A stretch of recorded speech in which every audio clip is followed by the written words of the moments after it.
Hey, everybody. What's up? What's up? This is Real Time with Prince Blue. Today is October the 21st, and I have two very special guests with me, man. This is a big show. I personally don't give a fuck what y'all think, but 975 Mornings is my favorite show. Um, and I listen to those guys every day, and it's not often that you reach out to people in this business and they don't either big time you or flake out on you. I'll get to that later. But these two guys, I asked them to join my little, startup show, and they didn't even hesitate. Well, Pat probably did, but Jamie didn't hesitate. Uh, And these guys, man, they're good, man. They're good dudes. They love their sports. They know their sports. Very funny. So I want to welcome Jamie Lynch and Pat Egan to the show. Farzetta in the mornings, 97.5 The Fanatic. I want y'all to give them a huge welcome. I know you can't clap, but just clap in your damn heads. What's up, fellas? What's going on, Prince? What's up, man? Not much, man. I appreciate y'all coming on, man. I appreciate that. Our pleasure, man. Happy to support you. You're having some good success, so let's keep it rolling. Hey, listen, it's because of y'all in a weird, roundabout, strange way that I'm actually doing this, and I'll get to that. But first, I want to talk to Jamie because I feel like I say this every week. For full disclosure, me and Jamie, it seems like everybody that's now on my shows that I'm pretty cool with, we started off, I either was blocked by them or they either cursed me out on Twitter. But when you was with the original format of you and Ant in the mornings, it was right around the time that Doug got hired, and I felt like the show was just pounding on Doug. You were more in the middle. You was like, give the guy a chance. But Yeah, everybody else was like, this guy's stupid. He's a bumpkin. Kansas City, he called those plays, stuff, blah, blah, yeah. blah, blah, blah. And I used to rag on the show. And then one day you just got on, you was like, yo, dude, listen. And I was like, okay. You came Wait, back up and you was wait. like, listen. So Go ahead, Jamie, Pat. Jamie was being positive. Is that what you're telling me? He was he wasn't There's no being way. negative. Let's put it like that. He wasn't being negative, but and we hashed it out, and I figured out where he was coming from, far as like, you got all these opinions on the show. Not everybody's gonna have the same opinion. Don't rag on the whole show because people don't share your opinion. And ever since then, man, since you went from silent bro to talking bro, like, man, it's been all gravy, man. So talk to Yeah, me, I mean, man. Tell me. it's a fun format. It's not. It's sports. We're not. It's not supposed to be serious. So you're never gonna agree with everybody, and as long as you're not a douche, it's easy to go back and forth with people and see the differences. I like to hear where people are coming from, and I probably view things through a more positive scope than most. So I like to hear I'd say the so. negative side. Yep, you do that. Yeah, I try to be positive, Pat, as you're sucking down your Mountain Dew. It's 32 ounces of chemicals right there. That's right. Now, Pat, for people don't know, me and Pat really didn't start off that bad. We didn't start off bad. Even with everything, everybody, I don't want to rehash, everybody knows about the whole Swedesboro incident. But I remember when you would do the weekends, and it was this one asshole that would call up every Saturday just to tell you how much you sucked. And then I remember just one day you just like exploded on the dude, and I thought like they would have had to get the bleep button out for you. He was like, dude, like, don't call in if you don't like me. Why would you call in and tell me that you don't like me? I You don't don't think get I it. should be doing radio? It was so funny. And since then, I was like, all right, Pat.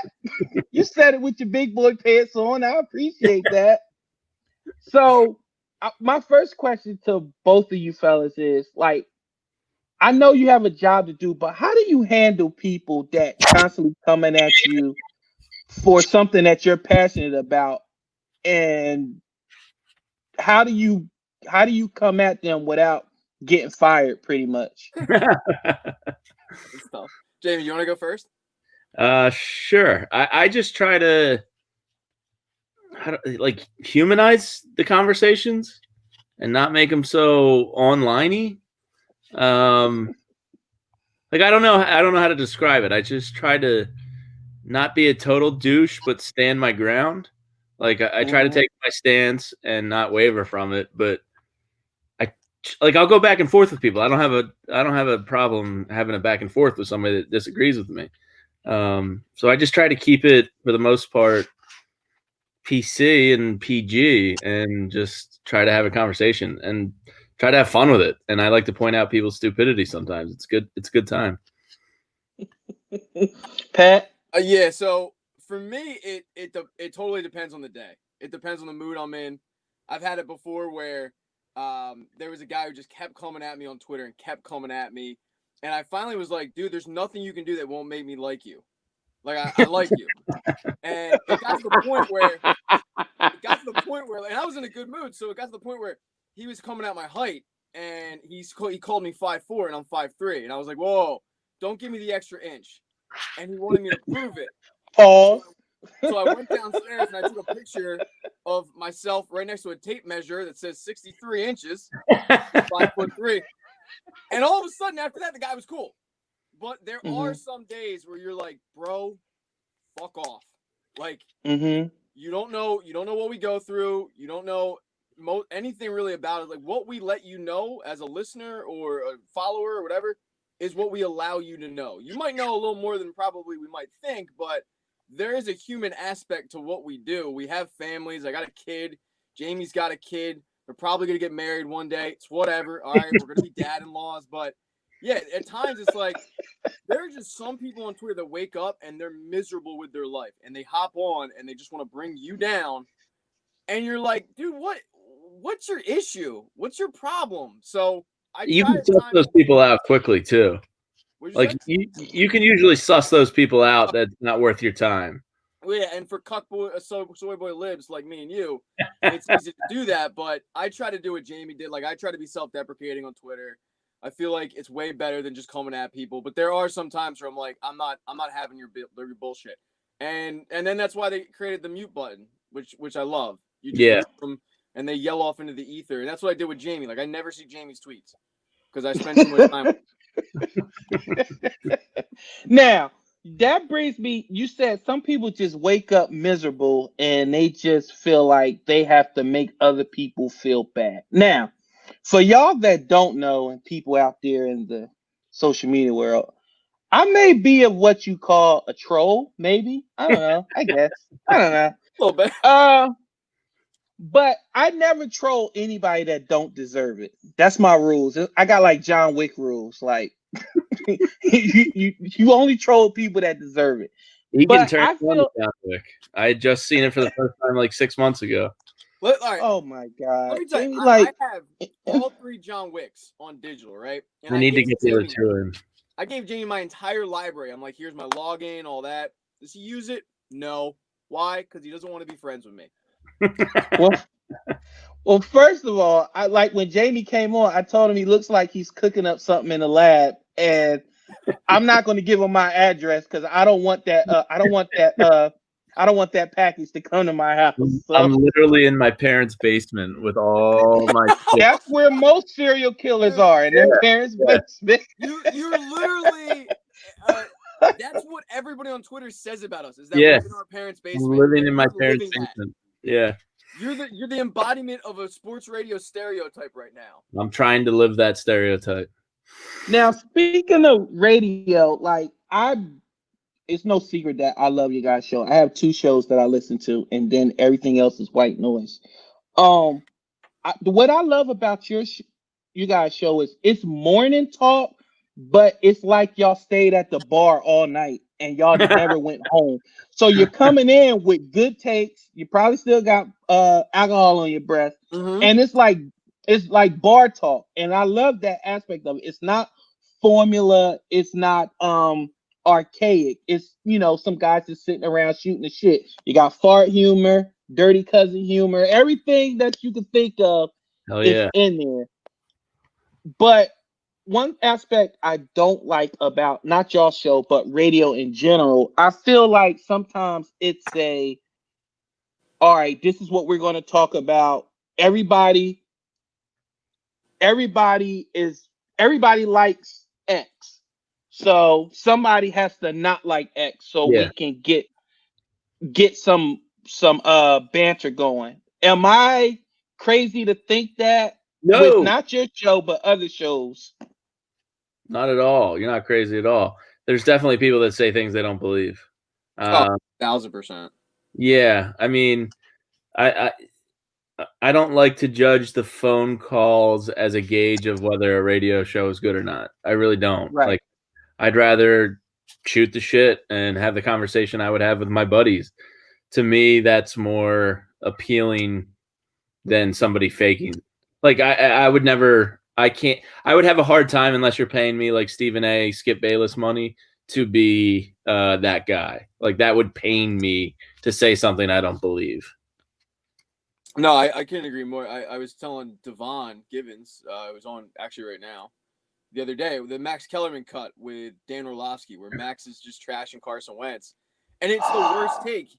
And I told Devon, like, how does this dude sleep at night? Not to the point where he's a serial killer, but to the point where you can't believe that. You cannot believe what you're saying. And I personally think it's disingenuous. I can't really do it. But there are definitely shows that it's like, all right, like, we got to come out with a hot take, and if everybody likes chocolate, then I got to go out with vanilla, and, you know, this player's great. No, I'm going to tell you why he's not great. It's like, dude, that's bullshit. Like, I can see right through it. You know, you're to tell me that Mike Trout isn't a good player? Like, stop. It's ridiculous. So, yeah. And I think the hot take culture is so overdone at this point where it's just annoying. People are sick of it. It's not cute. It's not funny. It's annoying. Right. And my issue is, like, if y'all don't know, on my show I say names. You got people like Elliot Shore Parks, who for some reason he had it. I mean, it's one mutant rat reason why he does it, that runs that station. But he figured that Carson Wentz is going to be a lightning rod, so let me make my bones on that. Like the game on Sunday, he put out that Carson Wentz fumble was why they lost that game. Like, I'm like, dude, how do you, I'm like, Egan, how do you get on your phone, put that out there, and able to look yourself in the mirror and be like, yeah, I did that. Like, I'm a journalist and I did that. I put that out there. So now any reaction is good reaction. I don't get it. Yeah, and I think it just makes our industry look bad. You come up with that, and it's like that's who's getting paid. So now every Tom, Dick, and Harry with the worst sports point thinks, oh, I can do that because he has a trash take and he's where he is. So yeah, I mean, I don't know ESP. I don't know most of those guys over there, but first of all, don't ESP him. His name is Elliot Shore Parks. He doesn't get a nickname. All right. Like J Jaw, he doesn't. No, it's JJ Ortega Whiteside. He doesn't get a nickname. It's Elliot Shore Parks. Well, whatever you want to call him. I don't know him, but I know what I want to call him. But yeah, man, I don't. It's like, you know, that's gonna fire people up, and you know, I had a guy the other day because I tweeted out about Jamon Brown taking the picture, and someone was like, oh, like, you're trying to be like him, you're getting clickbait. I'm like, there's nothing to click. It was a tweet. Like, I just don't think it's a look. That's it. Like, not every tweet has to be a quote hot take, but the problem is when guys are hot take artists, like, that's what they do. And it's like, let me take the one thing that I know for Carson Wentz fumbles, that's going to be a lightning rod topic. The loss, who to blame it on. Like, that wasn't on Carson Wentz. Shut up. Like, that's on Doug. That's on, I mean, you guys know, you watch the game. So it's like, at that point, that's what I mean. You're trying too hard to be a contrarian, and it's frustrating. Mm-hmm. Yeah, it's not organic at all. Yeah, it's not. I think I'm too sensitive. Like, I couldn't handle, like, the entire internet, all of Eagles Twitter, like, out for my blood. Like, that would kill me. If the Eagles Twitter had vengeance for me, you know, I don't want that. I'm with you. I'm trying to watch some football, have a good time here, you know. Right. I don't need people dissing my family. Yeah, I'm Jamie. Like, I'm way too sensitive with that. Where, you know, both of you are full of shit right now, but like, it's okay. I like it. I'll put it this way: like, when I sign on to Twitter, if I see 20 plus notifications, I'm like, oh shit, what dumb thing did I say? What am I getting raked over the coals for? And then thank God it's like one dude who just constantly tweets this, and I'm like, all right, it's just him. It's just What him. a psycho. Speaking of Doug, let me get y'all, because now, like, y'all know the only time I really call in is when Doug is the topic, because that's my guy. I don't care. Doug can take my wife and I'll be like, honey, listen, he won a Super Bowl. Your sacrifice will not go unnoticed. Crush But damn right. But in your honest opinion, because now I could get you guys to talk about it for more than 2 minutes. Why does somebody like Doug get a hard time, but somebody like a Schwartz, a Brett Brown, other mediocre, average coaches get so much leeway with the media? Why is that? I think with Doug, he's got like the Charlie Manuel thing going on, where you kind of think he's a little bit like he comes off kind of doofusy, like little country You're bumpkin. making up all types of words today. Yeah. So I think him and Charlie are kind of like fair comparisons. Like, I mean, people shit on Charlie when he was first here. I remember people started a when will he get fired pool and this and that. And next thing you know, he's won a title and he's Uncle Charlie and people love him. Like, I think Doug kind of comes off that same way, like a little bit of a country bumpkin type. And I don't know. It's weird. You would think, like, after a Super Bowl, I would have thought 5 years unquestioned. But people really start to doubt him 3 years later, and it shouldn't surprise me, but it does. So I don't know. And then Brett comes off like, super personable, nice guy, and I think people defend him a little bit. And it's weird. People have the type that they like. Like AV is like, oh, that guy's a hard ass. He's Philly, yeah. So I think people just kind of judge books by their cover when it comes to coaches. Yeah, I agree. I mean, when Doug got hired, the comparison with Charlie Manuel was so. I mean, it's golly jucks, oh gosh, it went great, and you're like, who? First of all, nobody interviewed him right off the bat, so you're like, how good can this guy be? He comes from the Andy Reid coaching tree, so you're like, great, we're gonna retread. So all of that combined, and then his first press conference wasn't good. Look, let's be real. Doug Peterson's press conferences are brutal to listen to. He's not a good orator. All right, no. It's a bunch of repeated words. Look, I know I cut them off. They're brutal. All right, so he doesn't sound like a smart guy, and I think so many people are scared to be wrong when it comes to sports, like just sports opinions, right? So if you came out so steadfast against Doug at first, in the back of your mind, there's a little party that still wants to be right. And when he wins a Super Bowl, you're like, hey, I'm cool because he won a Super Bowl and I'm wrong. But the first chink in the armor, you're like, oh, see, I was right. And there's way too many people that would rather be right than have their team succeed. And for me personally, I wanted Chip Kelly. I could not have been. I don't know if you guys are aware of this. Chip Kelly was a disaster. Like, he was brutal. Okay. So when I know it's surprising. So when Chip Kelly got fired and that thing whole blew up, I was like, I need to look myself in the mirror and be like, all right, well, how can you judge Doug Peterson, even though he doesn't look the part? How can you judge Doug Peterson when you were so wrong about Chip Kelly? And I even made the comparison of Charlie Manuel back then of like, well, everybody wanted Jim Leland. Nobody wanted Charlie Manuel, but that ended up working out. So let's give the guy time. With Brett Brown, I think it was so many people wanted Brett to succeed because of the process. They bought into the process, but they wanted to see him, the guy that was tasked with leading the process, they wanted to see him win with the process. So it was like, let's give the guy a pass. Let's keep backing up the goalpost. I hated it myself. Like, I've been calling for Brett Brown's job for a year straight. But there were the excuses of that and what Jamie said. Like, he's a personable guy, He's the exact opposite of Doug. He comes on and the kid is a baller. I mean, it's like that we soak that up in the media. This guy's great. Not only that, he'll come on the radio shows and, it's like hard to hate a guy when they're coming on your show. So all of that combined, AV, as Jamie said, like, everyone loves him now, but if you get 3 or 4 years in the playoffs and he doesn't start winning, all of a sudden people are going to turn on him. So there's a honeymoon phase with him. Doug Peterson, unfortunately, is the head coach of the most popular team in the city right now. He gets a lot of blame. He's not perfect. No coach is, but yeah, I mean, you said it best, Prince. Jim Schwartz should get a lot of this hate. Jim Schwartz is trash. Jim Schwartz should have been fired a year ago. Jim Schwartz will have 3 straight games where the defense gets shredded. He'll have 1 good game against a good team where the defense plays well, and we're like, oh, okay, he's all right. And he gets a pass. But Jim Schwartz is awful, man. I can't wait till he's not receiving a paycheck. I'm done with him. He can flat out kick rocks. Like, I'm done with Jim Schwartz. So I'm with you. I'm a Doug P guy. Jim Schwartz sucks.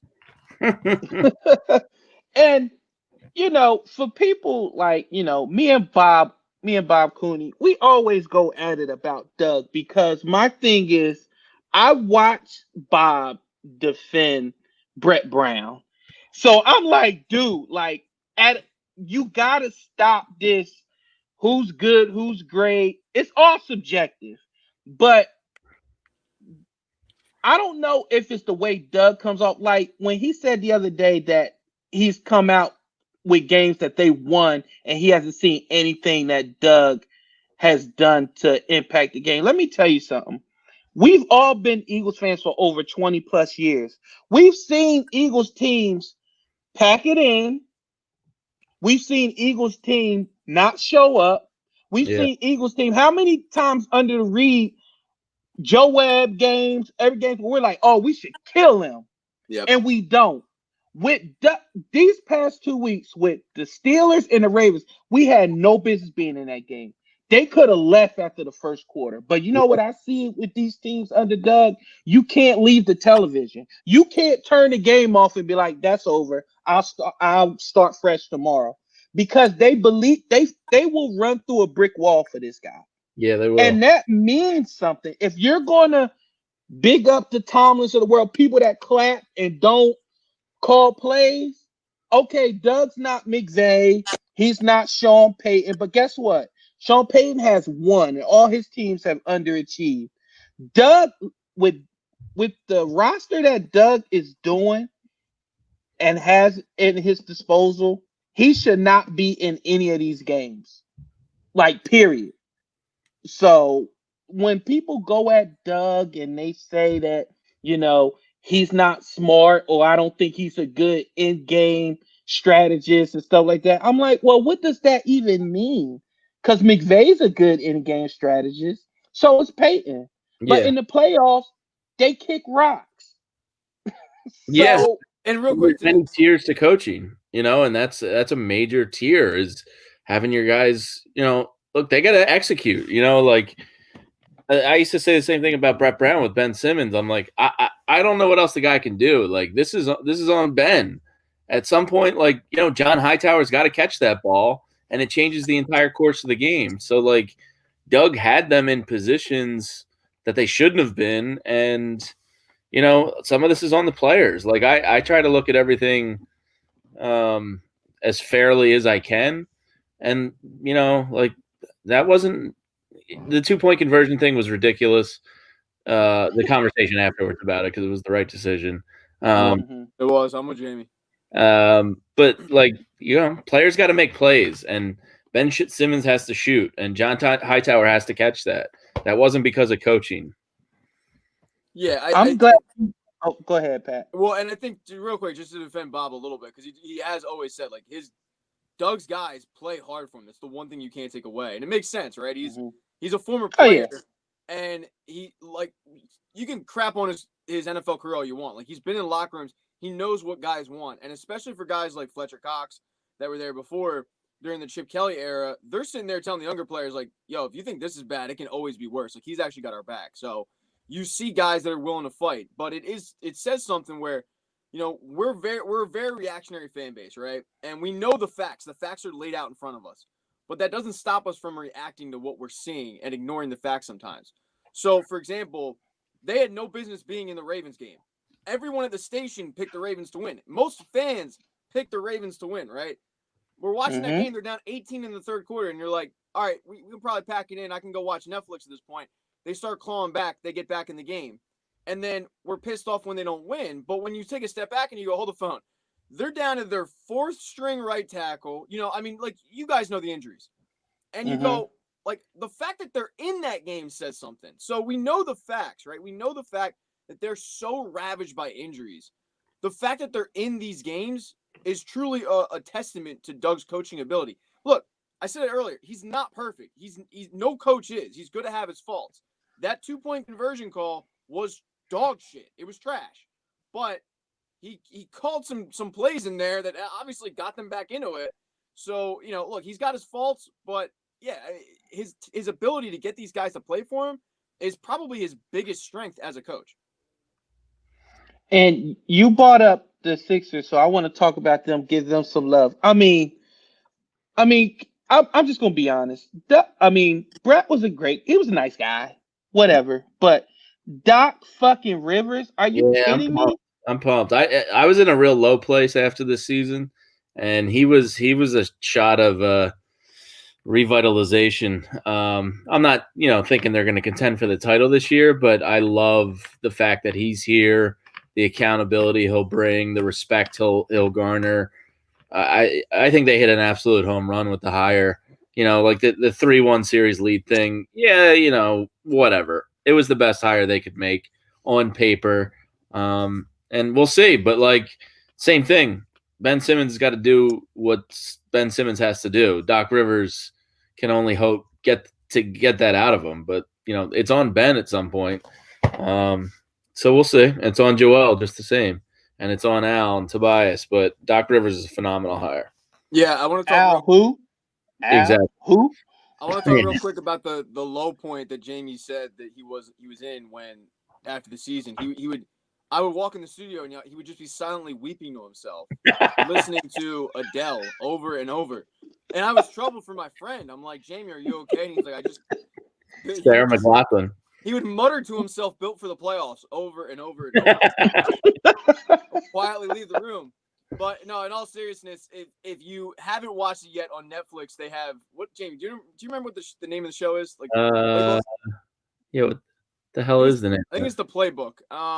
Something like that. Yeah. But they go through different coaches. Doc Rivers is the first episode, and I watched it the night that they interviewed Doc. The news came out, and I was like, all right, I think I have my view of Doc, but let me get a better view. And I came away with it very impressed. And you take a look at that and the podcast, the Sterling tapes, 30 for 30 podcast, where they go into the Dallas tapes. How Doc Rivers handled that, how he handled the locker room, how superstars respond to him. It's something this team desperately needs, because what was troubling to me was when Brett Brown came out, I don't know, November and last year, and he goes, tell whoever, tell his agent, tell his friends, tell his family, I want him shooting a 3-game and 8 free throws. And I sat back and went, hold the phone. So you've probably had that conversation with him already privately, and he's not doing it. And then on top of it, now you're going to the media begging them. Like, that's a horrible look. And at that point, I said, okay, they've tuned him out. They need a leader. They need somebody who's been there, done that. And when you come in and to a meeting with Doc Rivers and you see a championship ring, you probably take notice. And Brett Brown, you see an NBL championship ring that you don't give a rat's ass about. So the Koala League. Yeah, the National Basketball League, whatever. So he's the leader that they need, the guy that get them over the hump. And the reality is, when they hired Brett Brown, this was kind of the plan, right? It was Brett Brown's the guy that gets you to the guy. He's a nice guy. He's a developmental coach, but he's the guy that gets you to the guy. Now we're at the guy.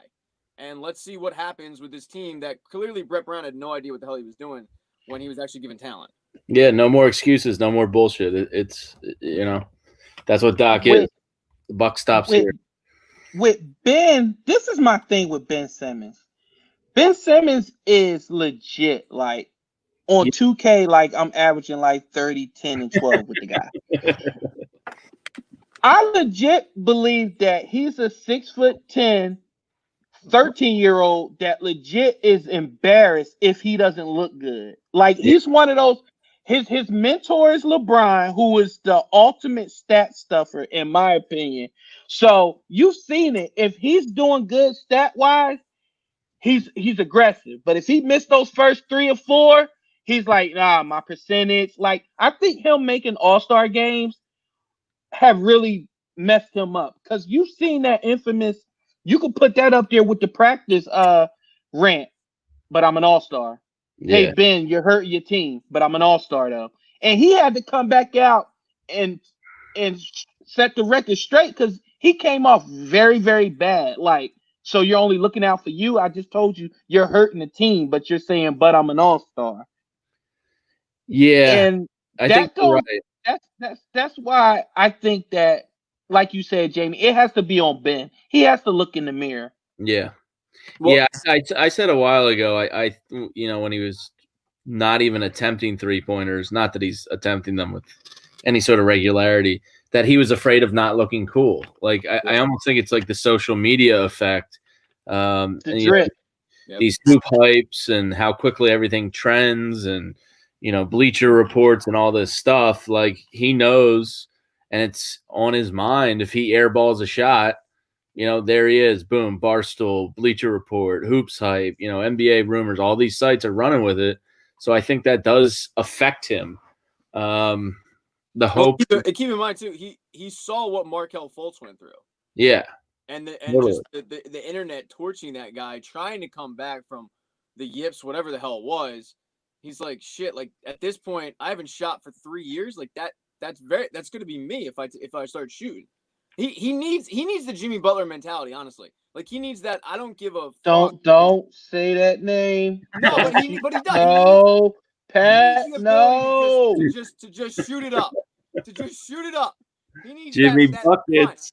If you don't want Jimmy Butler, fine. He needs the Patrick Beverly mentality. He needs the Draymond Green Yes. mentality. The I don't care if this is bad for my look.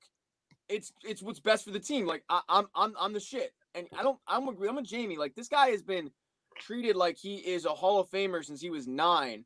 But we do forget athletes are people. They have insecurities, and clearly it's like him coming out of LSU.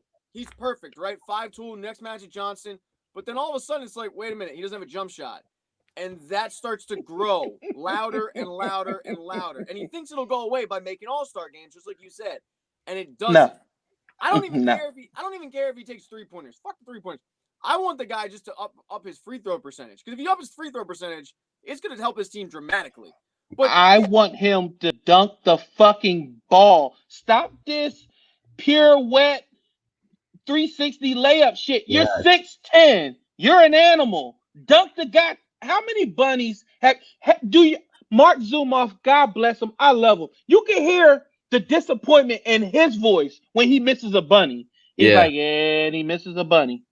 I'm like, Ben, like, what the fuck, dude? Like, dunk the ball. Yeah, I don't need 3-pointers. I need 6 to 8 points a game more. Like I need 24, 25 points a game. And it's a shame because I think going to the free throw line affects him attacking the rim.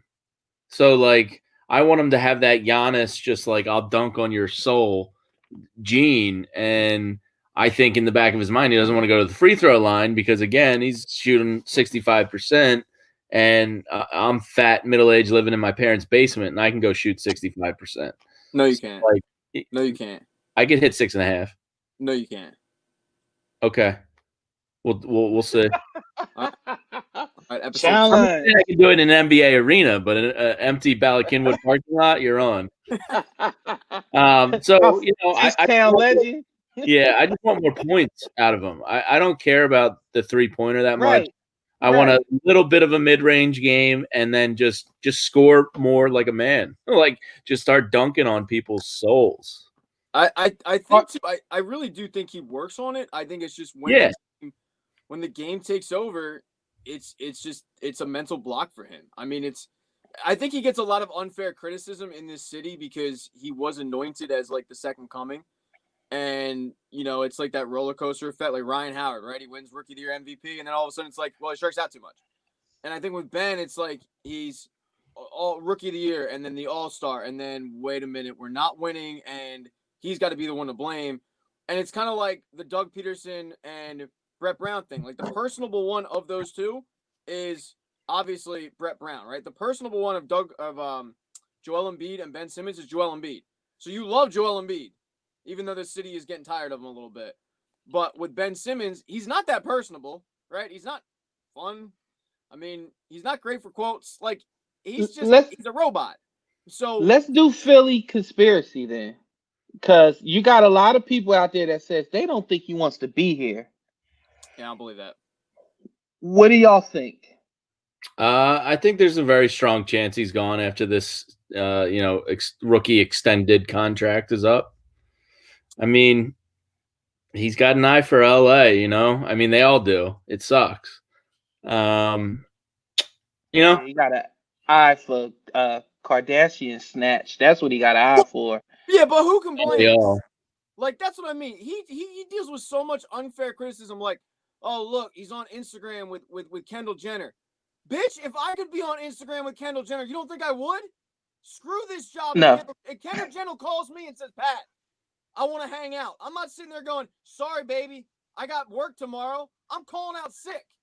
So, I mean, that's part of the unfair criticism that he gets. I share the same fear that Jamie does, though. I think he wants to be here. I don't think he's in, a crappy city. He's not in Utah.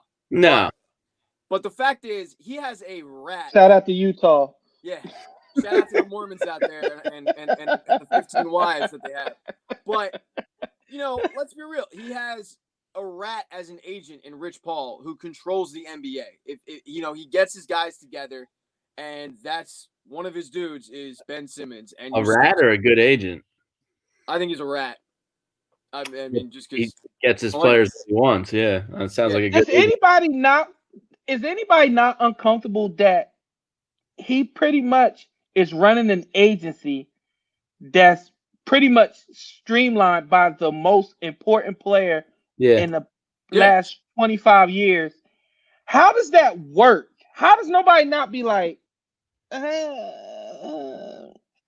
because it's LeBron. They need him.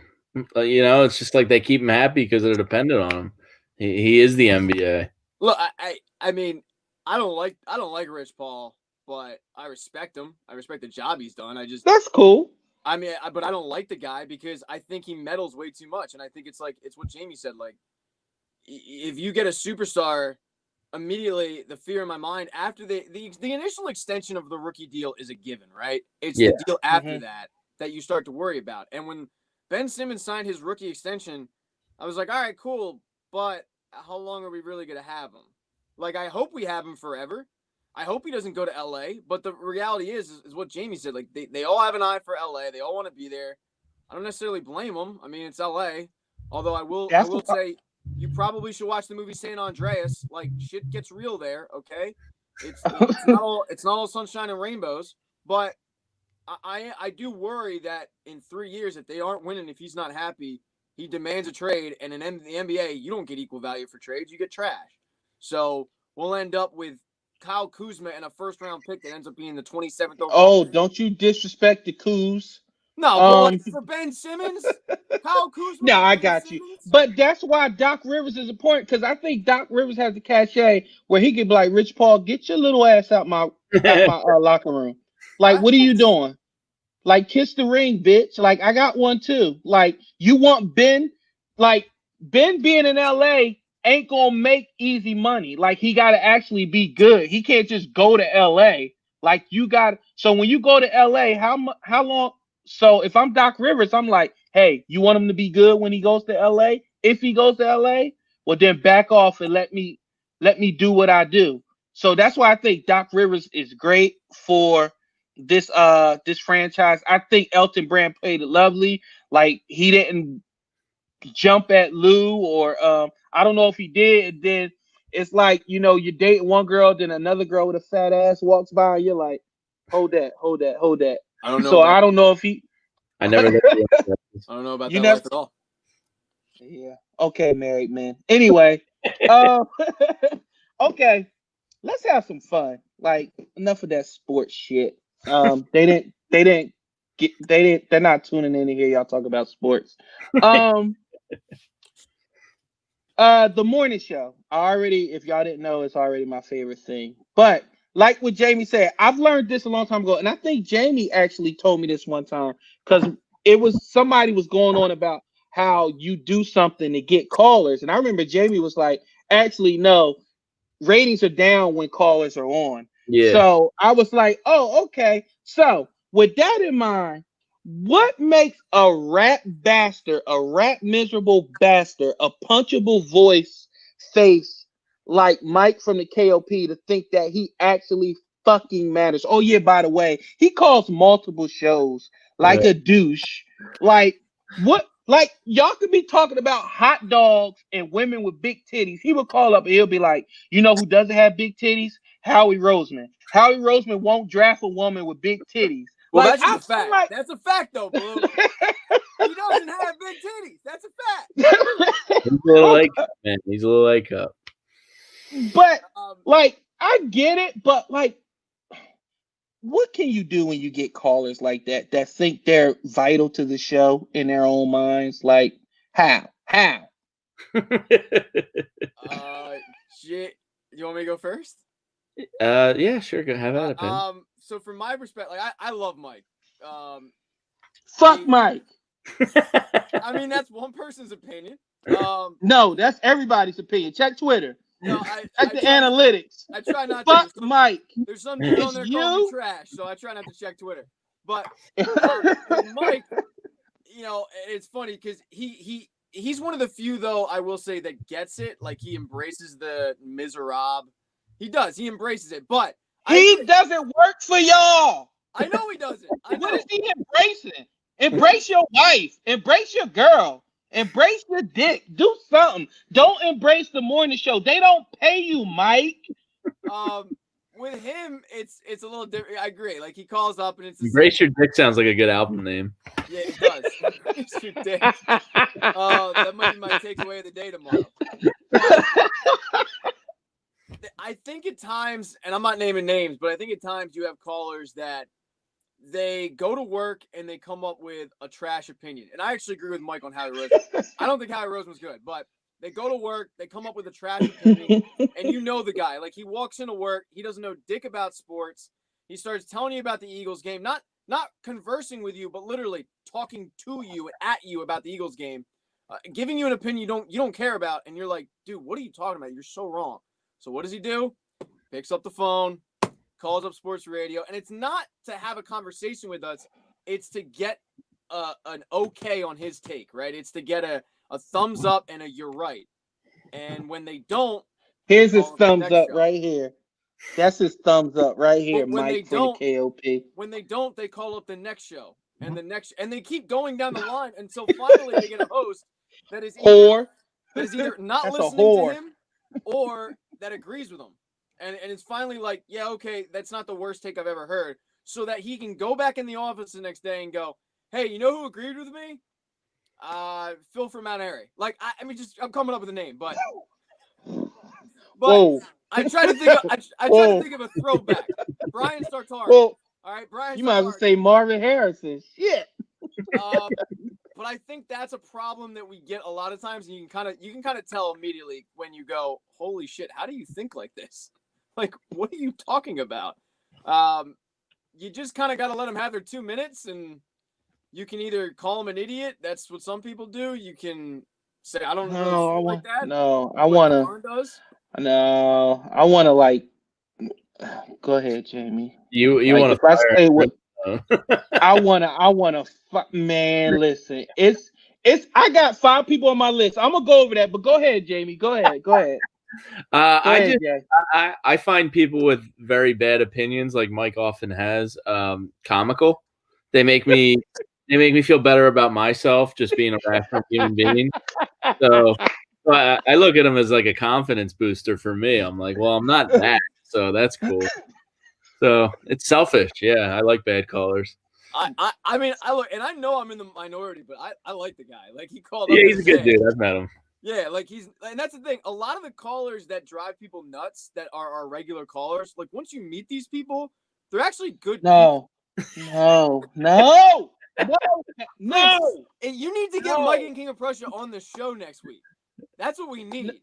He blocked me because he a bitch. That's what he did. He blocked me. I was like, hey, Mike, come on and explain why you say the dumb shit that you do. Block.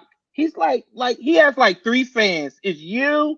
Oh yeah, Pork Roll told me to tell you hi, Jamie. What's up, Victoria? That's another fan. So that's 2 fans of Mike from the KOP. I got the Mike and King of Prussia. I got the Mike and KOP fathead. He has dark charisma. You know who else had dark charisma? David Koresh. So listen, I'm telling you, like people like that, you got to be leery of when they just people just like him, and you're like, but he's a piece of shit. Like, how can you like this guy? But I get it. Okay, my second person, I think we all know who I'm talking about.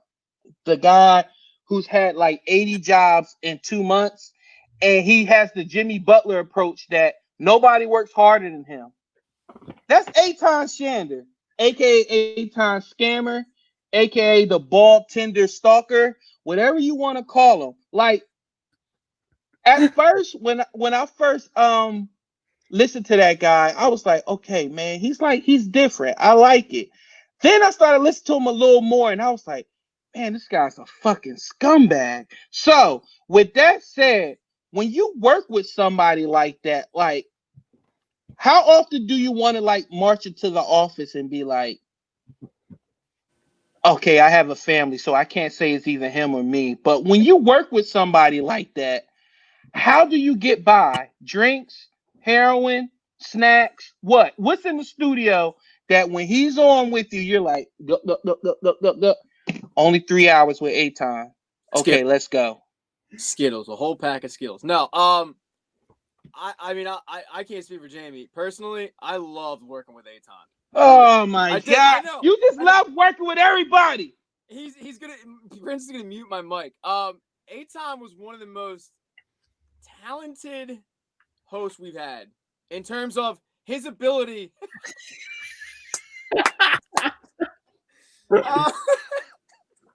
His ability to find these random side topics. I'm still here. His ability to find these random side topics and make it a full-time topic was something that I admired, because I think at times we get, look, I mean, four straight hours of nothing but sports to me is tough. It's a tough listen. And for his show, they always moved. Now, he was very polarizing, though. Like, people like you hated him. People like me, I loved him. I can honestly say there's maybe 2 people I've worked with in this industry that I did not like. There are people that I didn't like their show, but I liked them as a person. I'm not naming names because I have a family, as you said. But with Eitan, man, I loved working with that guy. There have been people where I flat out went in the office and been like, hey, can you just not put me on that show, please? Like, it's not worth it. It's not worth it. Can you just switch me off? There definitely have been. Now, Jamie's different because Jamie came in, right? He was handpicked from the Lord and Savior himself, Anthony Gargano. All right, Anthony found him balling out at a South Philly rec league and was like, there's my primo right there. So he's different. He's always had a show. And he's been on that show. Me, I've bounced around to every role at this station pretty much, and I've pretty much produced everybody here. But with Eitan, I loved him. I think he was insanely talented. I miss him. I miss his laugh. I miss his musk. You know, I mean, hell, I invited him to pancake breakfast. He didn't show up. He went jogging. This fucking guy. Vote for Pat, Mayor of Philadelphia, 2024. Like, what the hell was that? Shit, I can't be worse than our current mayor. But yeah, no, to answer in a long-winded way to answer your question, there have been people where I've been like, yo, can you just not? I don't enjoy my life. There was one guy, I'll tell you right now. I'm not naming names. And this is a prime example. I liked him as a person. But he would ruin 2 days of my life because I would produce him at night, and it would ruin the day before because I would start thinking about how I had to produce the show, how I hated it. So I would start thinking about it on the day before, and I'd be like, man, you're like, get him out of your head. But then he lived rent free in this thing, and then the day of, I was miserable because I was counting down the hours, so I had to go in and listen to what I thought was a horrible show, but I loved the dude. And I went to my boss and was like, yo, it's either him or me. And I'm still here. No, I just got moved to a different show, but yeah, there have been people like that. Jamie? Yeah, like I'm different in that I've kind of like from Pat, I'm I've been on a steady show, so I haven't worked with as many people. I don't get the variety grab bag as much. What's that like? You don't want to know. You don't want to know. We don't even have a variety grab bag. You don't want to know. Yeah. So there's only like same thing like Pat, like one or two people in this industry that genuinely I wish would step on shards of glass. And he's not one of them. But I got you. I'll just take the high road a little bit. I'll tell you right now, Jamie's one of the people that I do not like working with. Like, I want to physically assault him, but I'm too short to do so because he's tall. But he's one that I don't like at all. He's tall and his nipples are always hard for some reason. That's the thing. Like, if I run at him, I get poked in the eye.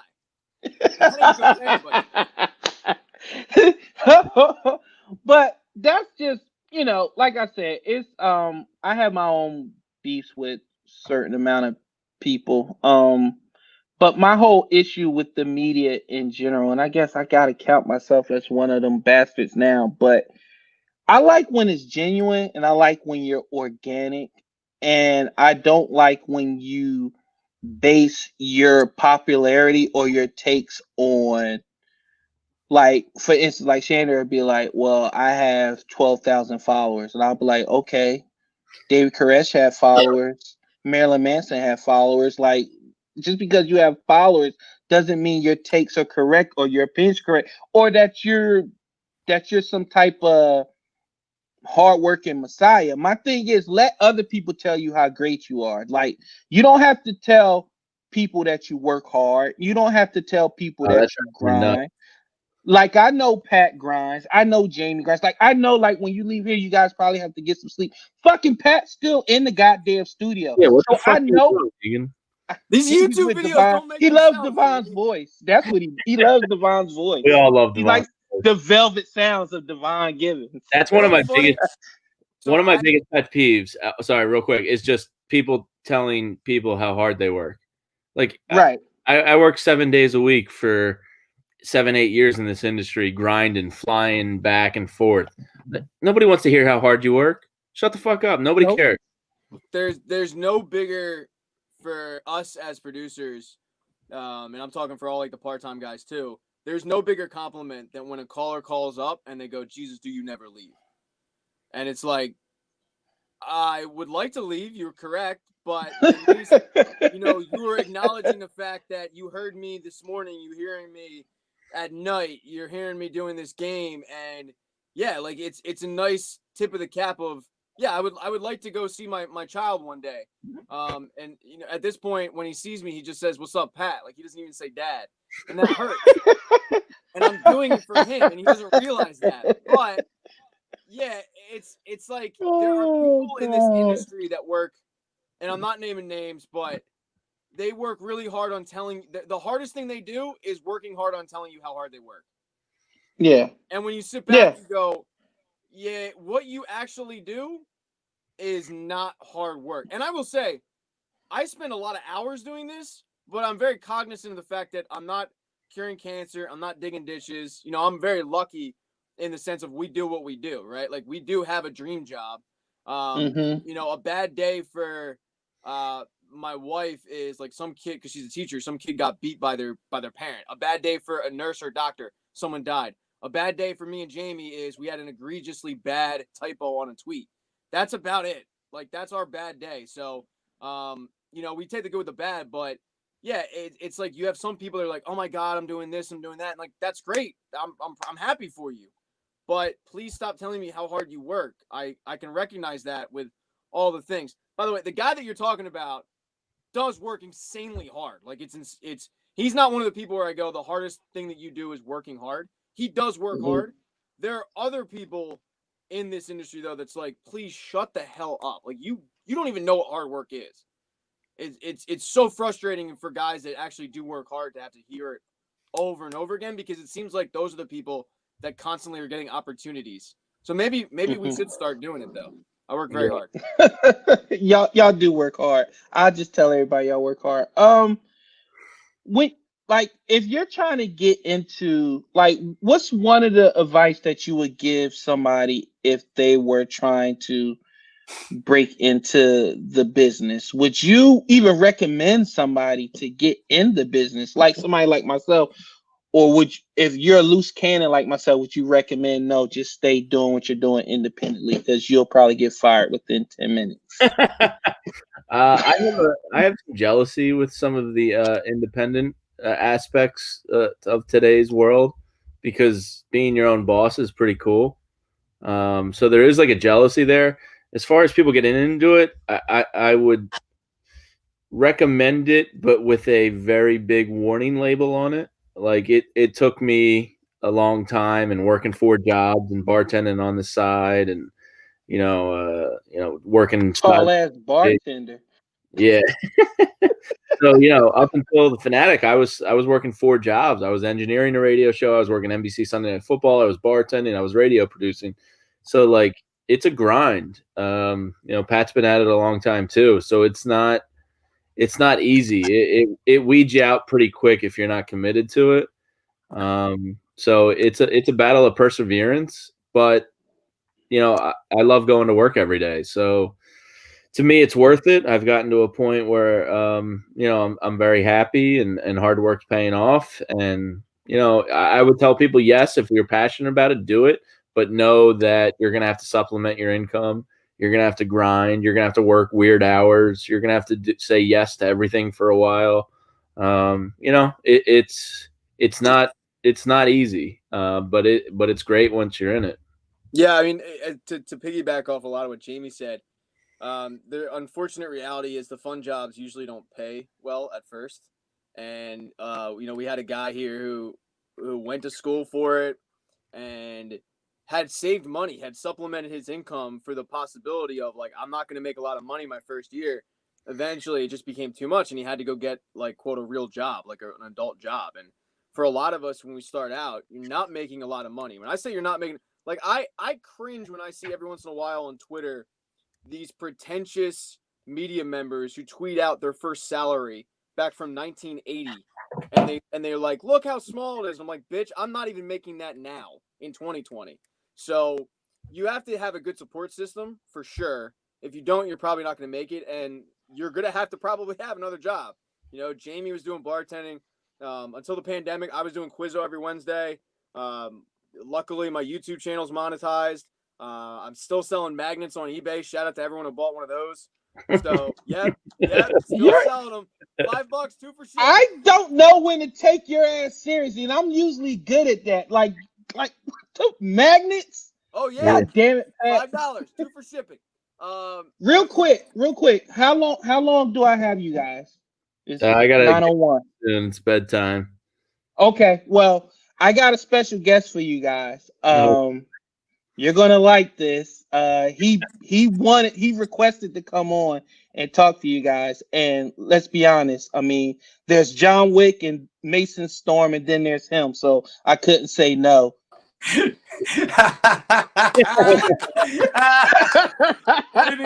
What an intro. Oh, man.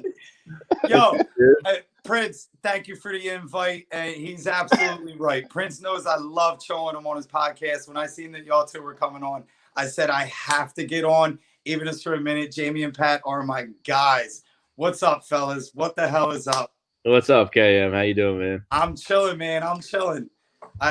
Wow, Mason Storm, John Wick, and me. Like, let's go. That's high praise, man. That's high praise. Well deserved too. Karate Mark, real quick, is one of the callers there, and like Blue, you're one of them. Mike and KOP's one too. Where? Oh, whoa! Hold on. Where I know one person that likes that dude, so this better be good. Yo. No, one of the callers that.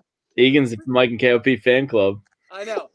I'm the one. I'm leading the charge. But where I actually get excited when I answer that call and I'm like, what's your name? And it's like Prince or Karate Mark or Mike. But there he goes again. I want to see the record for making Prince just get up and leave. But yeah, man, I love talking to Mark, man. He's a great dude. Oh, my man. Thank you, Pat. Thank you. Jamie, Pat. I'm going to ask you nobody that you guys don't like. Who are your favorite personal callers? Like favorite meaning you want to sit down and have a beer or something with that person. And who is the overall best caller? Ooh. Jamie, I'll let you go first. And this goes back to your guys starting, like your internships, everything. Yeah. Best caller all time. I got mine easy. My unargued. favorite caller, hands down, was this guy called Boston Hater Matt. We used to have, What the fuck? and he married a New England girl. And this dude is hilarious. And he would just call up for like 4 minutes and just talk about what a scumbag Brady was and how he hates his in-laws.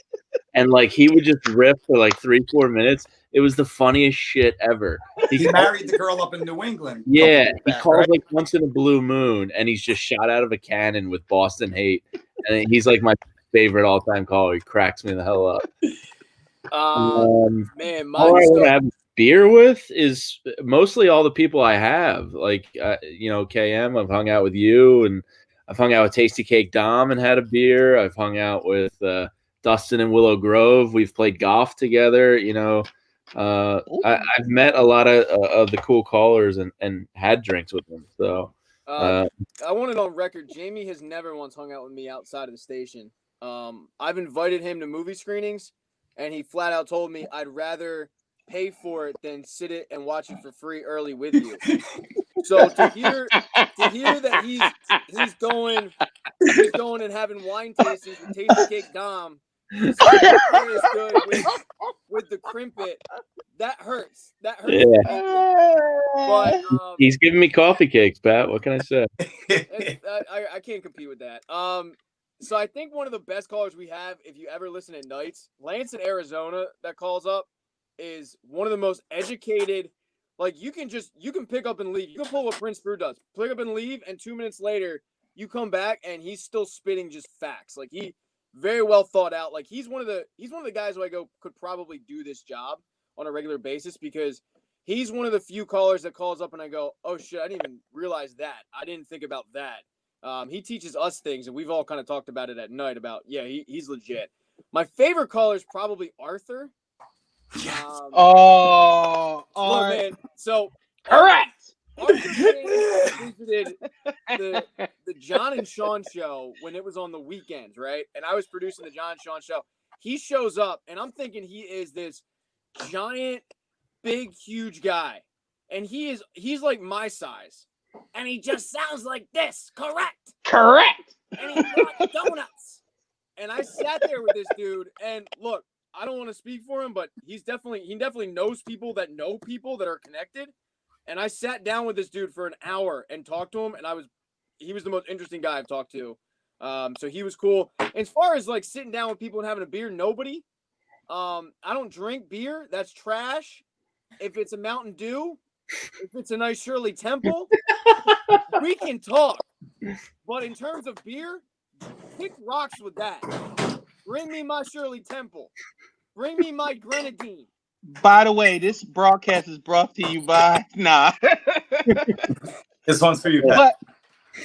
But Jamie and Pat, I know you guys got to go. Oh man, like I have no words. I appreciate you guys coming on. I know you got to get ready to entertain us in the morning, and I know Jamie's, super dad. He's moving and painting, and Pat, you're producing and you're listening to Divine. So I don't want to hold you guys up anymore, but I appreciate you guys coming on. Please tell everybody where they can find you and do things to you. I don't know. Just tell them where you're at. Depends on what you look like for me. Drop some social media sites that you guys can get bashed on. Yeah, I mean, I'm on Twitter all the time, way too much, as my wife tells me. At J.E. Lynch Jr. on there, so I'm pretty active. So I am Bob Cooney 76 on Twitter. I'm Pat _Egan on Twitter, although I say don't follow me because I tweet too much. My YouTube channel is You don't follow me, you bastard. Oh, dude, just send me the link. I'll subscribe.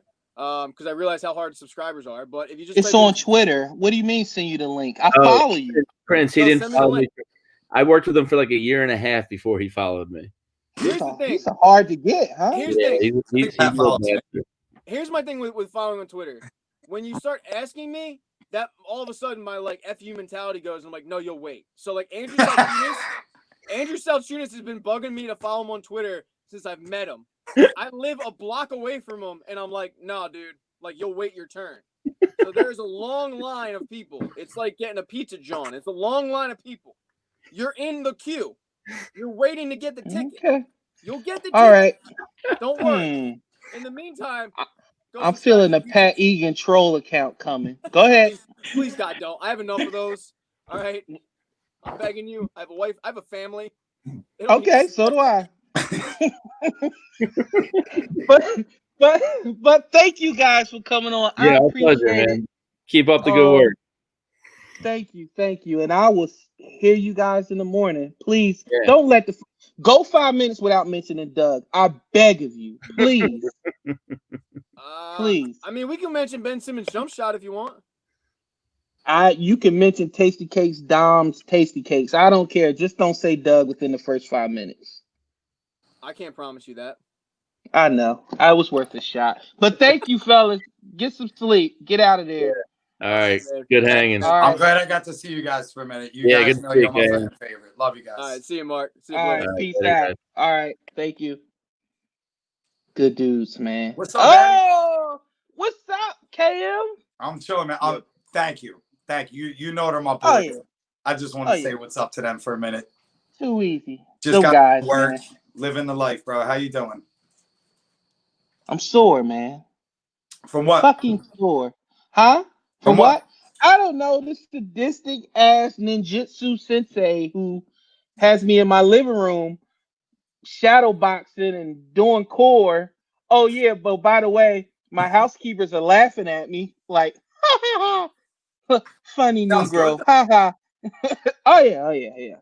But for those who don't know what I'm talking about, KM has been like helping me on my weight loss journey. He's been kicking my ass every Tuesday, and I appreciate it for him. I love him for it. He's passionate, and he's like, just man, I have no words. Like through this whole process since this pandemic, I think you're probably honestly like the best thing that's happened to me personally during this pandemic, because I don't think I would have met anybody like you, like just out and about. Like, you know what I'm saying? Like I have my core friends 6 states apart.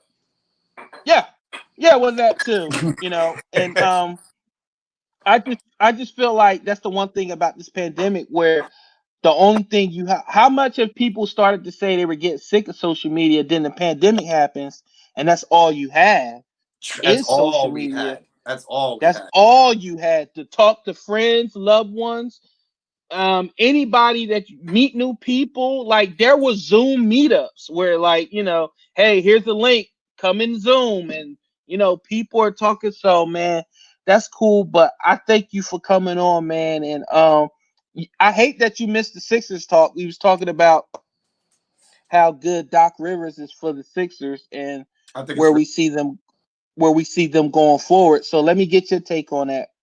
I'm definitely bought into it. I'm bought into it.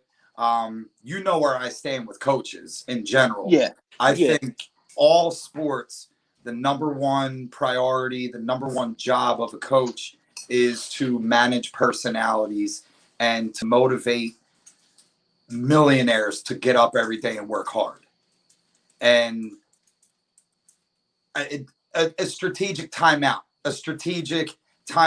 and let's do this right now because of the flow of the game. I think that happens once to twice a game, maybe not in a game at all, maybe every other game, whatever. But what we were missing was not a disciplinarian, not an ass kisser, or not an ass kicker, but Brett was everybody's friend. He was everybody's comforter. He was everyone's supporter.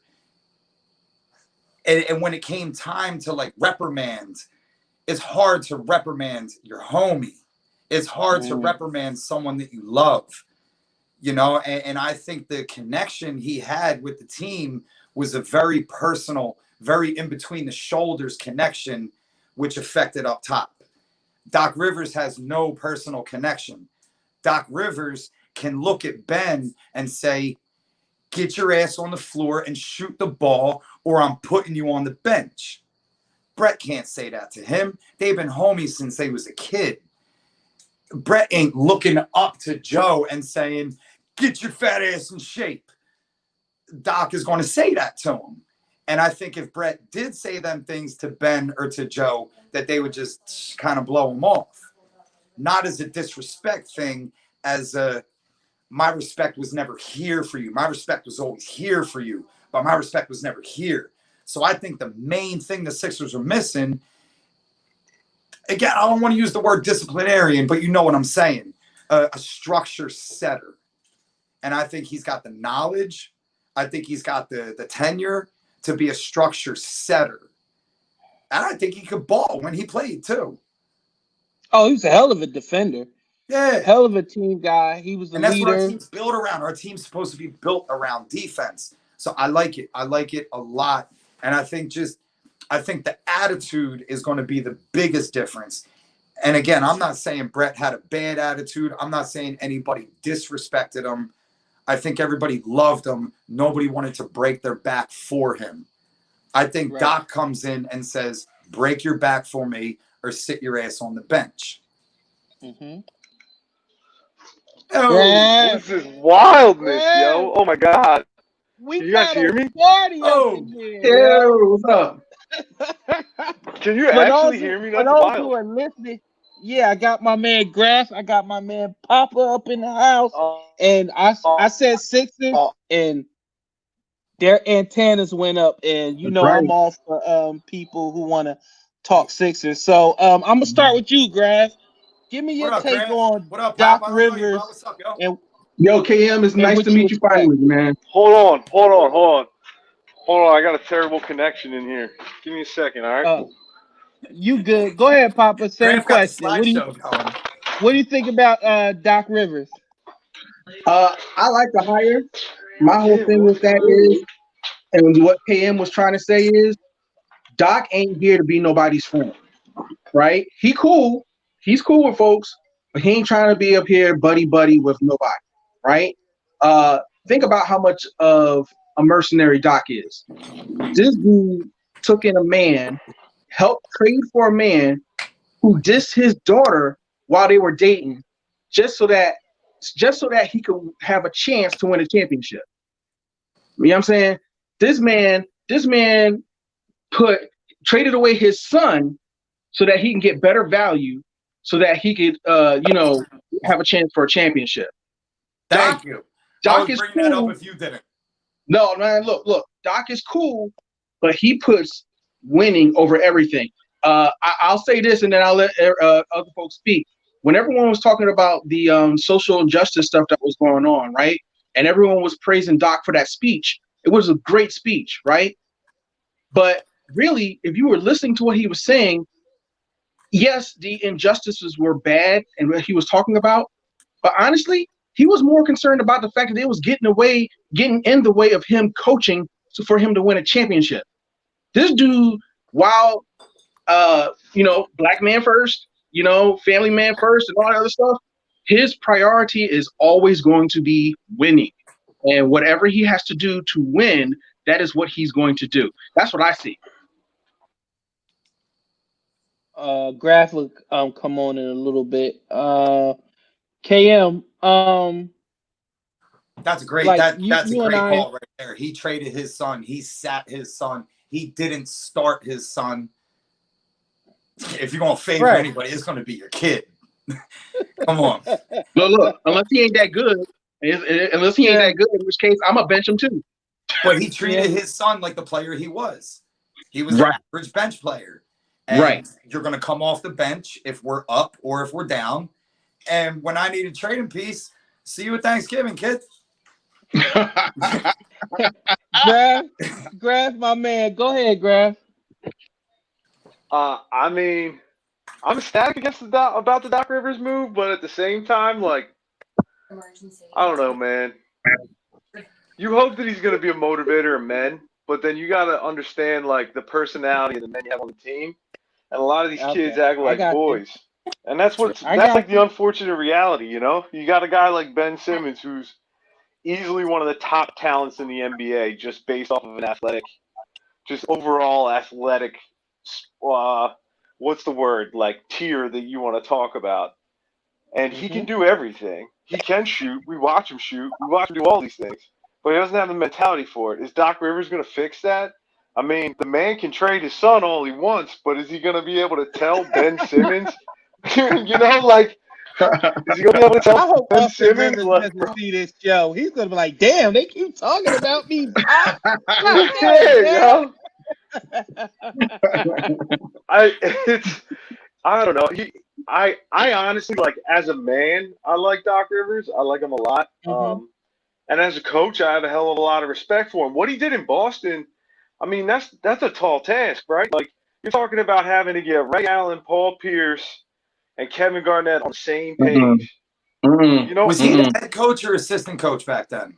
He was a head coach. He was the head coach. He's head coach. We had this conversation like 2 weeks ago, and I think both of us thought that he was an assistant. No, he's the head coach of that squad, bro. And and that's like, you're talking about some of the, like, Kevin Garnett was no calm individual by any means. Like, he did something. Man, I gotta interject. Man. Go for it. Because I catch so much flack for this Boston stuff. Prince, no, I'm in CT. I'm in Connecticut, and that's smack dab between New York and Boston markets.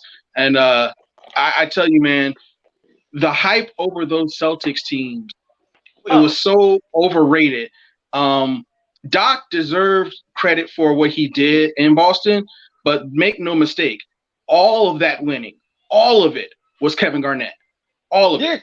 Because he was all a savage. I'm not gonna argue with you. We're talking about, and I think some people really forget, like, the big ticket. Like, Kevin Garnett in his prime. Yes. He was 20, 10, and 10. Like, dude, he was just in Minnesota. Yeah. I mean, I can't tell you anything else. He was in Minnesota, and he was a 6'10" freak. Like, it was like you hadn't seen anything quite like him. He was like, he was a big man, but he had some guard skills. He could do everything extremely well, and that's include be a leader. It just so happens he was in Minnesota with a shitty organization. But I'm not going to argue with you. Kevin Garnett stirred that drink. He was Dirk before there was Dirk, and he was the movable forward before there was a movable forward. Oh, he was Kevin Durant. He was Kevin Durant before. He was Kevin Durant before Kevin Durant. Yeah. I can agree with that. I mean, and I could probably say he was probably a lot more physical than Kevin Durant. Like, there's no, right? Like, we're all on the same page. I mean, we're in the same page. Yes, but and you know, like that Kevin Durant meme where he's sitting in the plain clothes watching the game. And he's filming the guy playing. Like, shut up! Get this dude out of here! Like, he's the king. Like, that's him. That's him. The hot mic catching a guy cursing. Retired, man. Like, nobody cursed like Kevin Garnett during the game. Get that shit out of here, pussy! Like, you like, did I just hear that on NBC? Yes. Yo, no, he's an animal, man.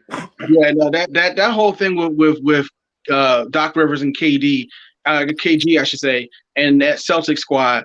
KG was the reason why the Celtics had all success, and when KG was hurt, they didn't win. Right. You know, it wasn't Paul Pierce, it wasn't Ray Allen, although they contributed. You know, it helped, but Ray that was hit that shot. Right. Well, do you see similarities between the two teams? Like, do you see similarities between what he's got now with Ben Simmons and Joel Embiid and what he had then with a guy like Kevin Garnett? Like JoJo is not at a Kevin Garnett level in my eyes. Like, right? Mentally, he's not. That's my point. Like, mentally, maturity-wise, he's not there, right? And I wonder if a guy like Doc Rivers, and I guess that's what I'm banking on. Like, I'm hoping that Doc gets to Joel Embiid more so than he gets to Ben Simmons, right? So, like, I guess that's what I'm banking on. Is he's gonna be like, look, I worked with a beast. You got to be a beast, bro. You got to get your body right. Let me answer that real quick, Graf. Go ahead, KM. You get into Ben's head and you Thank make you. Ben the man on the team. Thank Joe you. ain't having that.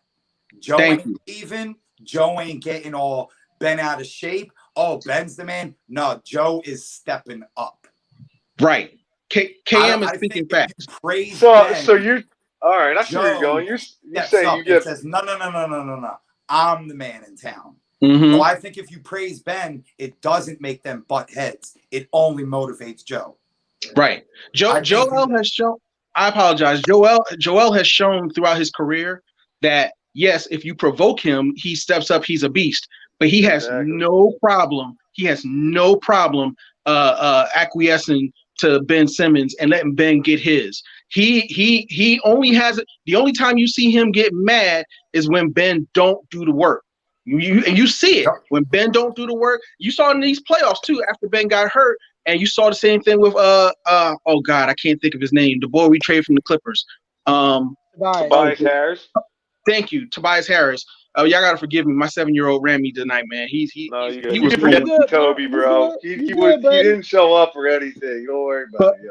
But I'm saying, but he got mad at Toby because he's looking at Toby like, yo, what happened to the 20-point dude, the 25-point dude we had in y'all? You were in LA, and you come over here and you only scoring 15. Like where are you at? And but I think Doc changes that. Well, that's what I'm saying, though. Oh yeah, that's what I'm saying. And what KM is saying, which is JoJo don't need work. JoJo already understands and is willing to do whatever is needed to do to help this team work. Ben is the guy you focus. Ben is the guy that you hammer on and say, you have to lead us into this next level. You have to stop being 6'10" Rondo, right? And start being, I'm saying, and stop being 6'10" Rondo and start being, one of the most dynamic players in this league, like he should be. And this is why I think somebody like Doc is great, because you already see it. Look at his first assistant coach hire.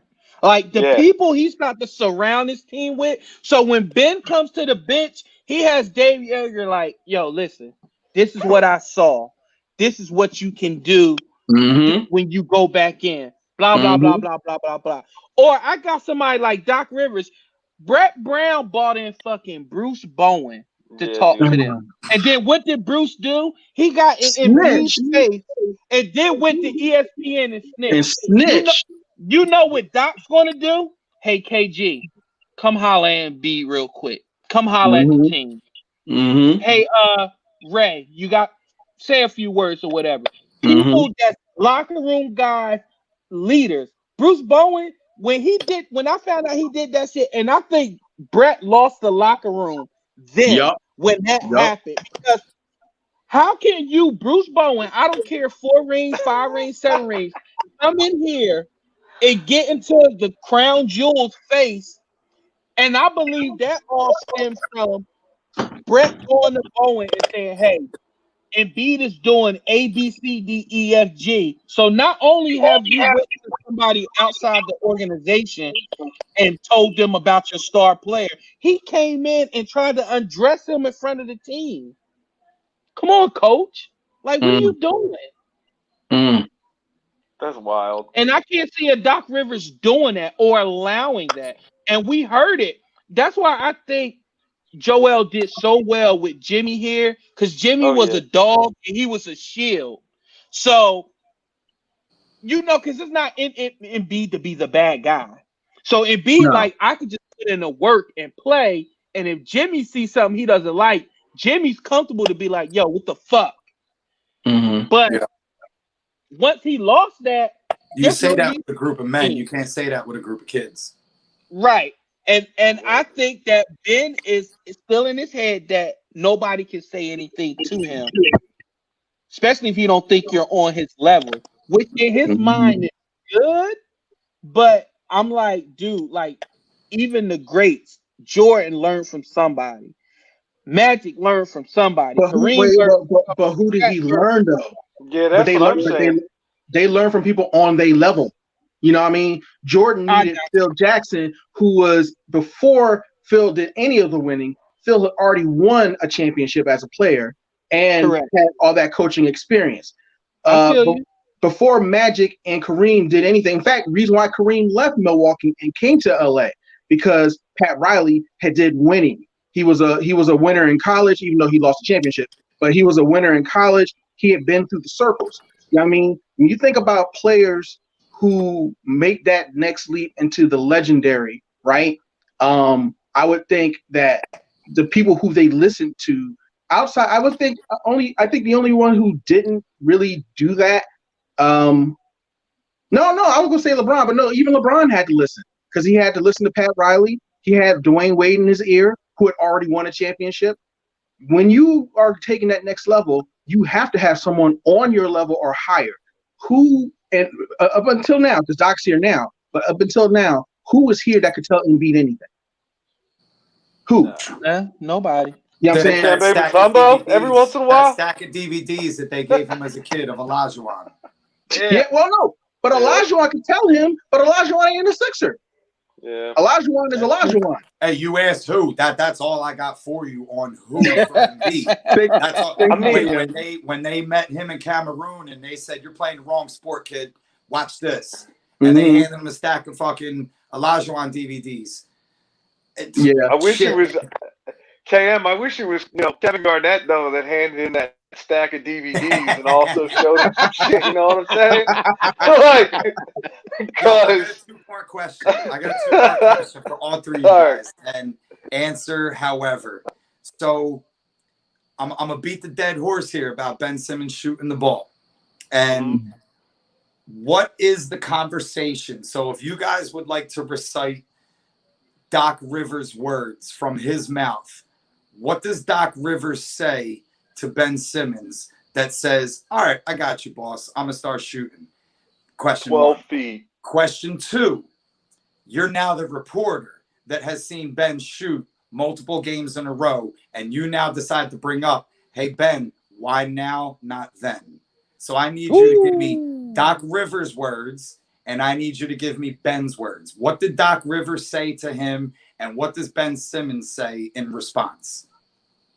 Go ahead, Graf. Yeah, man. Prince already know my answer. Yeah, my answer is like one simple phrase, and that's just shoot the fucking ball no less than 12 feet from the, or like no less than 12 feet from the rim, right? Because or no more than 12 feet from the rim. Like, if I'm Doc Rivers, I'm saying to myself that Joel Embiid and Ben Simmons are the two most athletic individuals on the court, which means that they should be under the rim in some capacity, in some way together, right? And when Ben Simmons has a 12-footer and can just pop right into the lane and then right up, whether it be a hook shot, what have you, that's all. That needs to be his bread and butter. That needs to be where he exists. If I'm Doc Rivers, I say this is where you exist, right here. Joel's got everything from 12 feet in. I need you right outside. Do whatever the fuck you need to do. Bounce passes, baseline dribbles. Don't give a fuck. Post up, shoot the basketball. That's it. Like, it would change everything. And I mean, and then if I'm a reporter, like, I don't even know, dude. Philly. Well, I gave you what the reporter said. The reporter said, "Why you shooting now and not last year?" Yeah, What, and all I'm saying, made you shoot now? So we're 16 games into the season. Bro, I can't wait for when they actually answer that fucking he's question. Shooting 12 J's a game, and you're saying, where has this been? His answer is, okay. So now that one, I just didn't feel like it. I got you on that one. So you do the typical NFL sports media answer, which is we all work, we all made improvements to the game. We do coaches coaching us. Doc is doing what you got to do. Whoever his shooting coach is, give him props. My guys are getting me open looks. And I have to take them. I have to make them. And it's a make or miss league. What other? It's not what I'm looking for, yo. No, man, no. You ask the question. That's how he's going to answer. You wanted to know. Right, though. You're so fucking right. You know how Ben's really going to answer that question? He's going to say, "This is Ben. This is legit what Ben's going to say." He's going to be like, "I felt like I needed to work on all aspects of my game, not just shooting. But I feel like now you know, I've been working on it, and I've been The anxious to opportunities show have what I've presented been working on. themselves. The opportunity has presented itself, so I'm gonna keep Mhm. taking them. You know, coach is doing a good job of putting me in position, and now, you know, I have to just keep having confidence in myself. My teammates having confidence in me that I'm gonna Right, make the shot. But he's right. definitely going to start it off with saying, "I felt like I need to work on all aspects of my Yes, game, and it's not just shooting." yes, And I'm yes. an all-star. It's yeah, right. He's gonna look. He's gonna throw his credentials in there. He's gonna throw his credentials. But so you know, that's why I don't even worry about what the media is gonna say and when they ask that question, because it's gonna be white noise. That's all it's gonna be. As far as what I would do as the coach, and Prince, you know, I've said this before, which is I don't want to see Ben in the paint at all, ever. I need him at the top of the key. I need him, as Graf said, you know, 12 feet out. Nah, you go further than that. I don't. And look, whether or not you make the shot is irrelevant, because if you're giving the shot, they have to honor it. They have to respect it. Again, if you're a 6'10" Rondo, you know, did you realize in this playoff run in the bubble, Rondo would hit career highs in 3-point field goals made. On fire. He was Mhm. on Career fire. high. But do you know why? Because nobody respects his 3-point shooting. Nobody.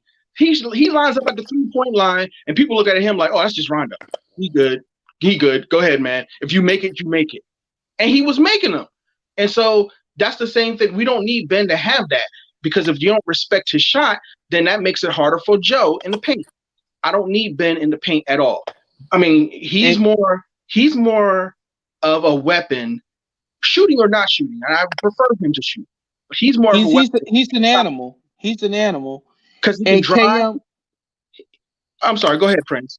no, I was gonna say, and KM, this is one of the things, and probably you can I think you'll agree with this too. For the first time in, well, since Lloyd Pierce has left, they're gonna have a real defensive system, and they're also, for the first time in all their careers, gonna have an official offensive system. Doc Yes. Rivers is motion. He's pick Yes. and roll. He's pick and Yes. pop. Yeah. He's everybody knows their roles. And what I'm really looking forward to is that dude knows how to work a bench. He Yes. knows how to get the most out of what he has. So if we do, Lord forbid, I'm hope not, but if we have a first-hand court mob, he's going to know his role. He's not going to come in shooting from half court or being reckless. Or coming Doc's in going to tell 4 him, minutes into the first damn Right. quarter. Right. There You're you not go. gonna see those types There of you go. substitutions anymore. Like that KM, shit's why gonna you be say that, amazing. Yeah, bro. Yo, KM, the funniest thing about your question Look, to me is like, I can't help but think about what Philadelphia press conferences are gonna be like for Sixers games, yo. Like I just after like next year, I can't even. It's gonna be hilarious. Like the mentality itself is gonna be totally different. You brought up pick and rolls, right, Prince? You brought up pick and rolls. Do you realize that the best Toby has ever been was when he's playing out of pick and rolls? It is Absolutely. and you know what? It's no shock to anyone, because if you watch that Clippers team, that's how he operated. And that was the first thing that Doc Rivers said when he got here. Was like, yeah, I'm going to be running him out a lot of more pick and rolls. So really, in all honesty, I think Ben Simmons is going to just be put in situations where naturally shooting the basketball is going to come to him. You put him in the fucking corner for a corner three. That's not a natural position for him to be shooting a basketball. So I think what you're going to see is a lot of these motions that Prince is talking about, where ball's going to wind up in Ben's hand and Ben's just going to put it up. And you're going to be like, whoa, that kind of looks smooth, It's right? kinetic. It's going to be kinetic. Exactly. It's going to be ball finds energy. That's how it is in basketball. It's all about rhythm, timing, and that's what Doc is. He has Doc's system. When you look at the Clippers, you look at Boston, you look at Orlando, his teams are notorious for there's nobody standing still. There's none of that. Like you're moving, and the basketball's going to find you. And you better be ready to shoot or do something with it. He's like, and I've always looked at Tobias because he has to unlock Tobias because that contract isn't going anywhere. I always looked at Tobias like a mellow light. He's like Melo, where it's not going to seem as a black hole. So when I see Tobias getting the ball, he's going to turn, and it's going to be that triple threat. Either he's going to pop, he's going to roll, or he's going to back you down. That's his either. That's how he's going to operate. And I think Doc's going to make sure these guys are in a comfortable position to where they're able to just thrive. And that's what I'm more excited about. We finally got. Like, how many times y'all seen it? We've been tweeting. We've been like, what system are they running? What is it? I don't know what it is. There was I no think identity. I've seen it in Europe, but I don't know what it is. Well, no, man. Look, man. I look at what he's going to do. I see Tobias being PG, right? Without the mental issues. You know, shout out to anxiety. Look, shout out to anxiety. We don't make fun of anxiety, but right. He gonna be PG, right? I see Ben becoming in a role like Kawhi if he can develop a jumper, because like Kawhi, he's awesome at defense. Yep. Like defensively, he's superior, but he needs to develop that jumper like Kawhi did. If he could do that, he becomes Kawhi. But now here's the one thing that the Sixers have that the Clippers didn't have, which is Embiid in the paint. You know, and so what you end up with is an amalgamation of Celtics and Clippers all in one, because you got that paint presence like they did in Boston when they ran KG and Pert, right? And then in LA you got the wings with Simmons and Toby, and you mix that together, you're going to get a combination of both of those things. And I think, like you said, Doc is going to run a system. It's going to be refreshing to see. Yeah. Which leads to part 3 of my question. Yeah, that's literally there's 2 sides to every coin. Man. We're at game 16. I'm going back to game 16. And game 1, Ben shoots a 3, and he pulls up on about 5 or 6 J's. Mm-hmm. And that's 5 or 6 J's more than game 1 of last year, because we all went fucking nuts when he shot that 1-3 in the preseason. We all went fucking nuts when he shot like 2 threes. Yo, when he shot that first 3 regular season, I was the first one to tweet out, yeah, my point guard's shooting 100% from 3. I don't know about your point guard, but then I ain't see a fucking 3 for the rest of the season.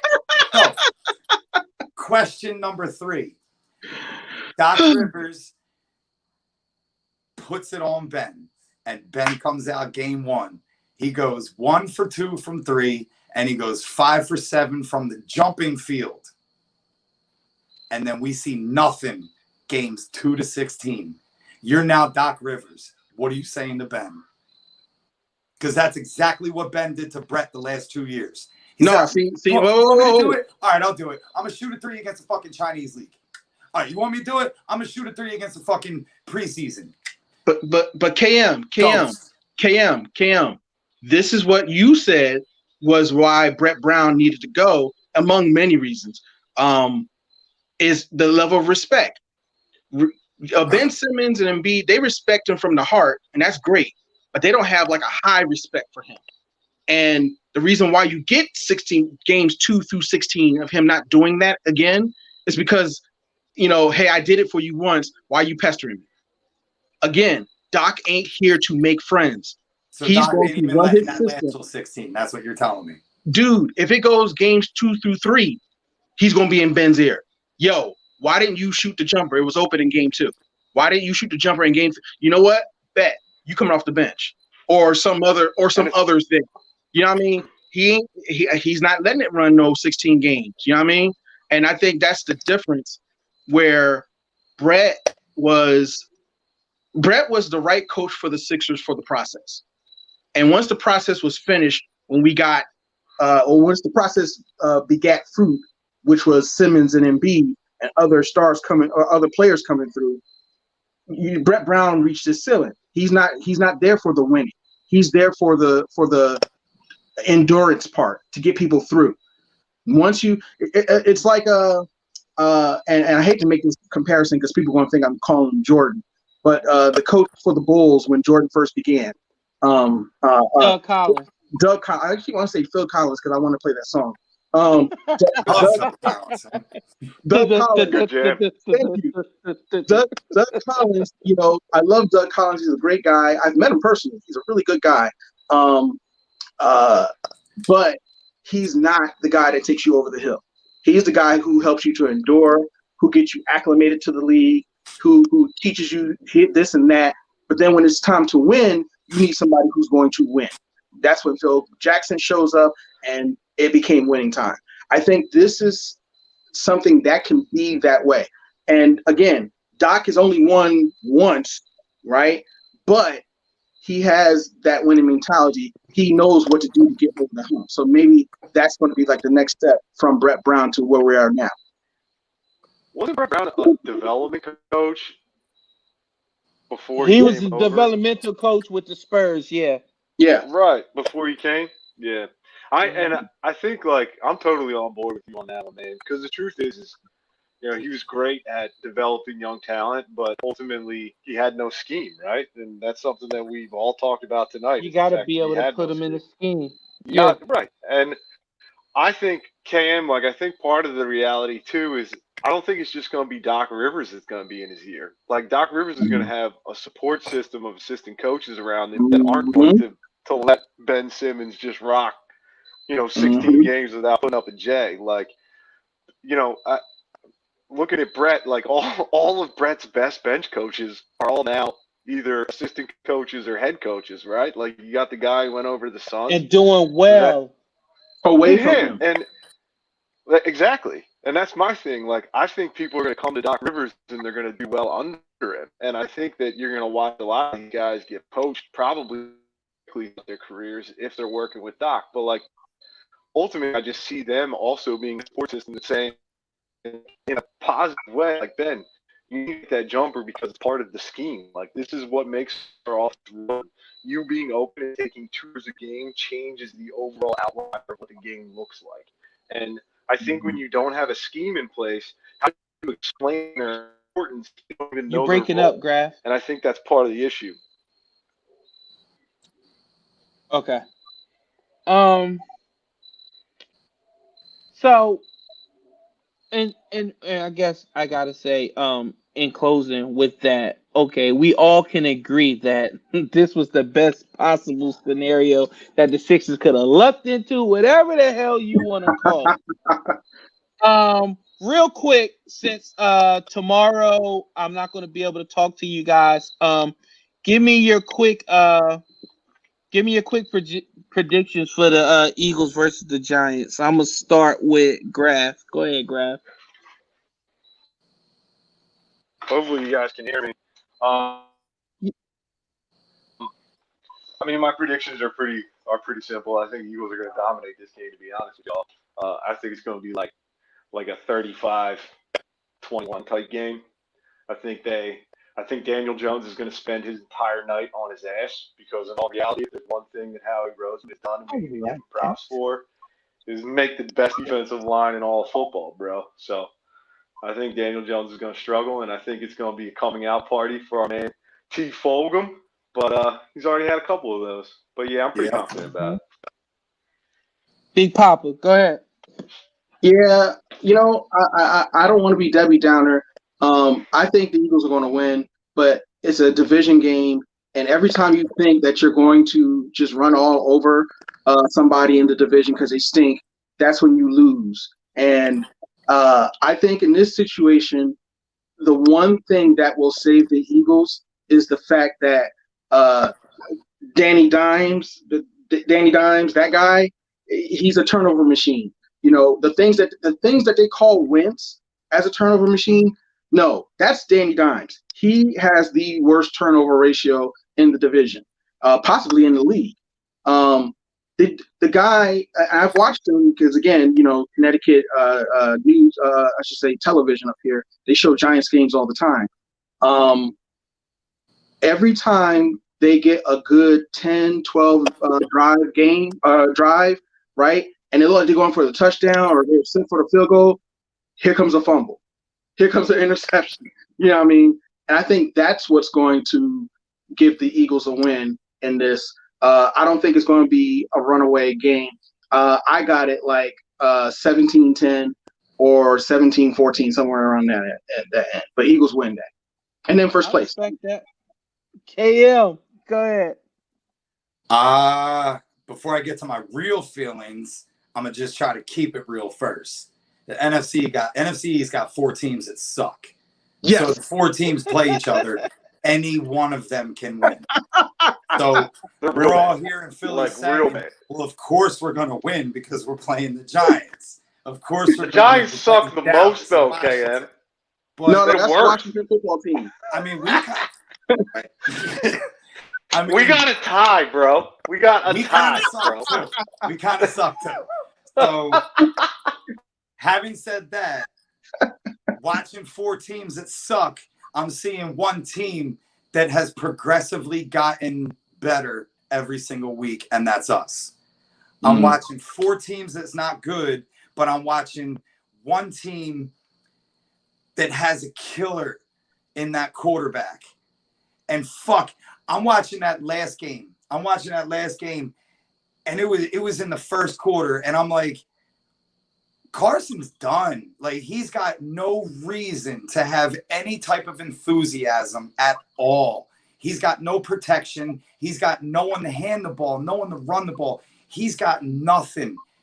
And then he just did his thing in 2, 3, and 4. And if that got me going off the couch, and I'm thinking like, holy shit, we're actually going to win this game. I legit thought we were going to win the game last week. There ain't a player on that team that doesn't see the same thing.